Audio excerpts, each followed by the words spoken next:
आता पाहूयात मोठ्या राजकीय बातम्या। घायवळनं पासपोर्टसाठी अहिल्यानगरमध्ये अर्ज केलेला तेव्हाच्या नेत्यांच्या राजकीय दबावापोटी क्लीन चिट नंतर घायवळला पासपोर्ट मिळाला तेव्हा कुणाचा दबाव होता? निवडणुकीत घायवळनं कुणाचं काम केलं? फडणवीसांचा सवाल। सचिन घायवळच्या शोधासाठी गुन्हे शाखेची 4 पथकं वेगवेगळ्या भागात रवाना। गुन्हे शाखेच्या एसीपी दर्जाच्या अधिकाऱ्याकडे तपास। सचिन घायवळ सध्या महाराष्ट्रातच लपून असल्याचा तपास यंत्रणांना संशय। रवींद्र धंगेकरांची एकनाथ शिंदेंकडून कानउघाडणी। सूत्रांची माहिती, घायवळ प्रकरणात भाजप नेत्यांशी संबंध जोडून धंगेकरांचे आरोप। भाजपसह पक्षातील नेत्यांकडूनही शिंदेंकडे तक्रार।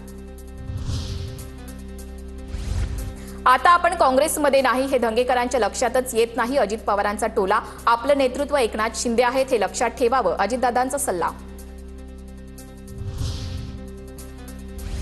सचिन घायवळवर सुद्धा मकोका अंतर्गत कारवाई। निलेश घायवळ प्रकरणाचा तपास गुन्हे शाखेकडे वर्ग। निलेश घायवळच्या 40 मालमत्तांच्या प्रकरणांची चौकशी होणार।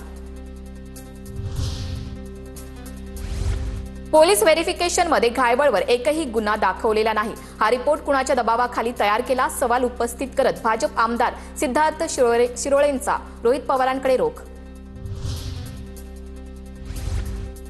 लोकसभा निवडणुकीत माझ्या विरोधात 120 कोटी रुपये वाटले। चंद्रकांत खैरेंचा संदीपान भुमरेंवर मोठा आरोप। मराठी वाचता येत नाही अशा माणसाला जनतेने निवडून दिल्याची ही टीका।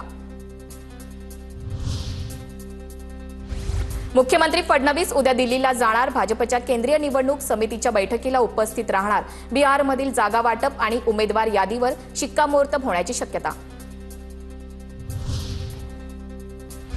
मविया आणि मनसे नेत्यांचं शिष्टमंडळ मुख्य निवडणूक अधिकाऱ्यांची भेट घेणार। मंगळवारी शरद पवार, उद्धव ठाकरे, राज ठाकरेंसह प्रमुख नेते भेट घेणार। फडणवीस, शिंदे, अजित पवारांनीही शिष्टमंडळात सहभागी होण्याचं आवाहन।